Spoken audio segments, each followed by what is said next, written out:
Hey guys, how's it going? It's me, Yoko from Japan. Welcome back to my channel. So it's nice to see you all again here after a short period of time.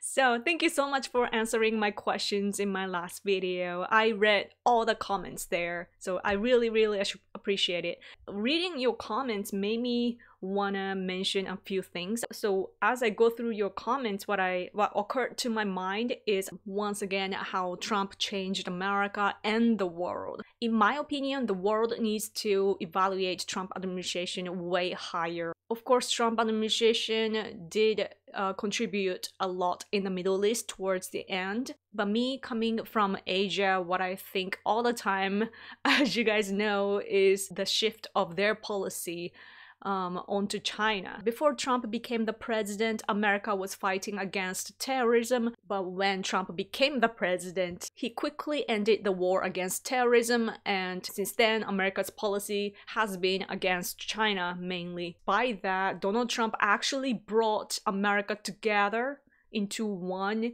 and at the same time he brought the world together. What I mean is the leftists in the US always talks about the division in America, and even though they are the one that is agitating the division in America, they've always blamed that on Trump.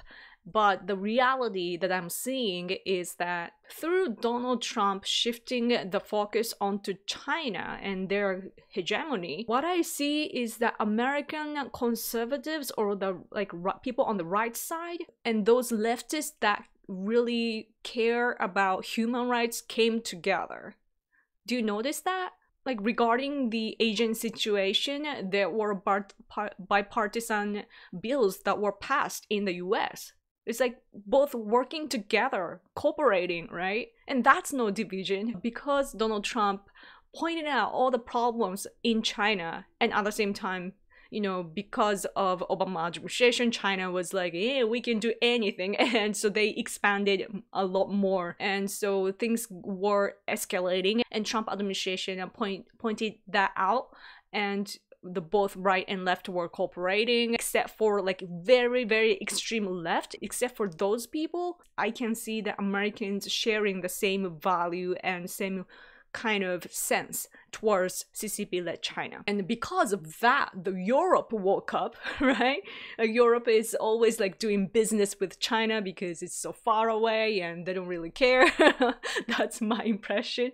But there are lots of like human rights activists, and especially on liberal side actually, that care about human rights. And because of Trump administration, the right and left in the US were cooperating, and the world saw that, and Europe started to see the problem, and especially the UK was involved in the Hong Kong situation, so that meant a lot too for Europe too, I think. But altogether, like the world started to unite, and of course we Asians, we keep doing all these political activities, and we were like finally heard by the West, and that was such a meaningful moment for us Asians. From now on, I have no idea how Americans will treat Donald Trump. I can't tell if American patriots have moved on. Many of you are still with Trump, but there's this vague atmosphere, you know, what kind of position that Trump is in. I still don't have the clear answer to that, but only time will tell, right? But I just wanted to know what you guys are thinking, and now I know, so thank you so much. And through this change of structure in the world, like regarding China, like as for my country, we view America differently. You know, people were not interested in American politics much. We Japanese are, I'm a Japanese, by the way. I didn't introduce myself. I'm a Japanese citizen. I was born and raised here in Japan. I still live here in Fukuoka Prefecture of Japan. But we are educated very well, and we have good common sense, common values, and our nation is united very well. Our identity is that we Japanese are living in these small islands compared to like the huge continent and so on. We don't even speak English, like we can't. I'm the exception because I just passionately love America, and that's why I speak American English, but most of us just don't speak English, and there's the language barrier, cultural barrier, and geographically we are far away from the West and so on. Like next to us, it's the Pacific Ocean and China. So we feel this distance from the world, not necessarily in a bad way, but we're like kind of special in a way, like unique. So we do study about what's going on in the world very passionately. In every country, there are like level of people. But I think that people here generally just know what's going on in the world. Like we watch the news, and maybe not ordinarily employed workers, but because they just live their life, you know, we are taught that it's peaceful here, so people don't think about politics. But whoever is in a unique situation, they pay attention to what's going on in the world. However, the consciousness when we look at America was different before Trump administration, because especially to us, we lost the World War II, and that's the last war that we were in ever. And we are living in the post-war regime, and post-war regime meaning that we lost the World War II and then we were occupied for several years by America. Even though we love the image and culture of the US, there's this part of us, like there's this aspect of our everyday life that like we have this awareness that America was indeed an enemy back in the day. Like that's the truth. Like for you, if you are American, that's the same like towards us, right? And so we always looked at America as like this one big country. Like we didn't care about what's going on inside. It's just America as America, right? It's just what happens when you look at other countries from outside. Even though like now it's so funny to think about it, because I know how much Americans are fighting each other in politics, and it's really massive, right? But we didn't even care about that aspect. But thanks to Trump administration, we learned that, oh my gosh, there's this division, and people are like fighting for what they believe in, like they're choosing which value to follow and so on. And what that creates politically is that, for example, let's say TPP, for example. When was that? It was a long time ago. Like when we started to hear about TPP, we were like, oh, America is gonna take over us, our industry, our agriculture and insurance, like everything will be swallowed by America. And that was a critical moment for us, and conservatives especially, or right wings here, people on the right side were so scared, and they criticized the governing party here a lot, and there were lots of debates and discussions going on revolving TPP. And what I'm trying to show is that they kept saying like, America, America, America is doing this and that, America will do this to us, America is like this, they will do this, and America, America, America, like one big America.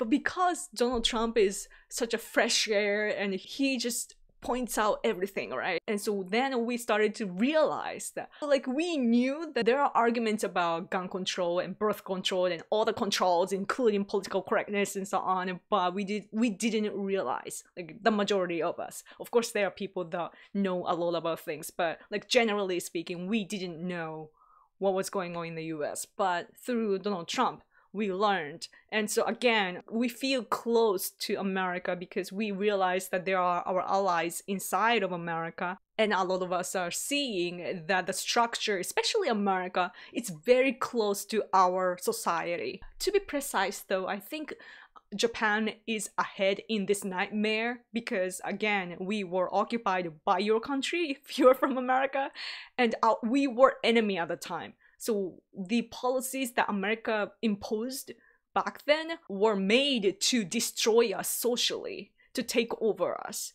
And now the same thing, the same tactic is happening to the States. So that's why, one, we look at the US and we can instantly tell what's going on, like socially, like all the agenda that the left is trying to impose. We can see that clearly because that's what's been happening to us in our society.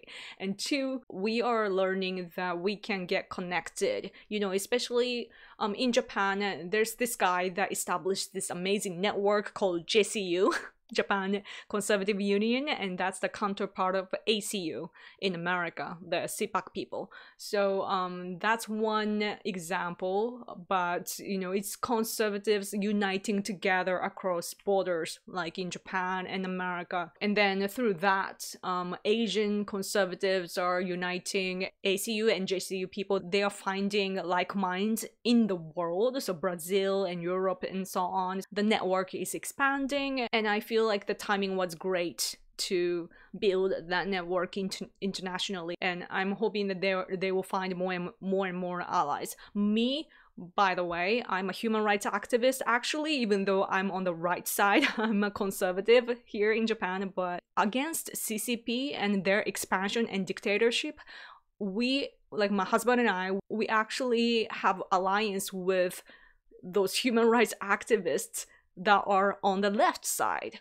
in the world. And once again, this is thanks to Trump administration. They changed the focus of America to CCP. It's about human rights, and it's about just common sense that our freedom should be protected, right? Like it shouldn't be violated. For that common value, even though I'm on the right side here in Japan, we can work with all these people like on the liberal side or left side in the world. And I will always thank Trump administration for that, you know. That's such a game-changing moment, you know, in the world history. But yeah, anyway, I talked a lot, but let me ask you another question. So Donald Trump was, like I said, an amazing leader of the US. And once again, I can't tell if he's gonna run for the election in 2024, but here comes my question of the day. I think that what you think about Donald Trump varies today, right? But who do you want to be the president after Biden?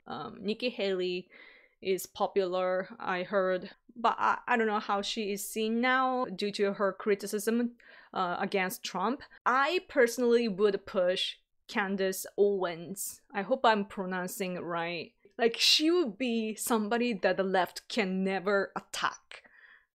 Like, it sucks, right? It sucks for them. Like, she's such a smart, professional woman seen by me. Like, very high level, and she articulates things very well, and she's really good at debating. I don't actually know much about her, but that's the impression that I have. She's a female, and she's black, so yeah, the first female president of the US. That would be so cool. I shouldn't talk about race, but I don't personally think about race as a, you know, important aspect, but American people do. And considering that, Candace Owens is amazing. She's like the best, you know, to my eyes. But I don't know, like, could you guys tell me how she is in the, like, how she is seen in the US? Let me summarize. So 2 questions. 1, who do you want the next president after Biden to be? And secondly, what do you think of Candace Owens? Let me know. So this video might have gotten long, but thank you guys so much for watching. If you want me to create more content, please support me on Patreon. So this is my job, to make videos and do live streams, do political activities, and also talk a lot on Twitter at Random Yoko, by the way. You can follow me at Random Yoko on Twitter. So this is what I do, and these are my special patrons on Patreon. So thank you so much, and there are credits in the description box too. So there are levels on Patreon. But if you can, please support me so that I can keep creating this content. So after this video, write down your answers and I will read them all. So, so thank you again for watching. I'll talk to you soon. Bye!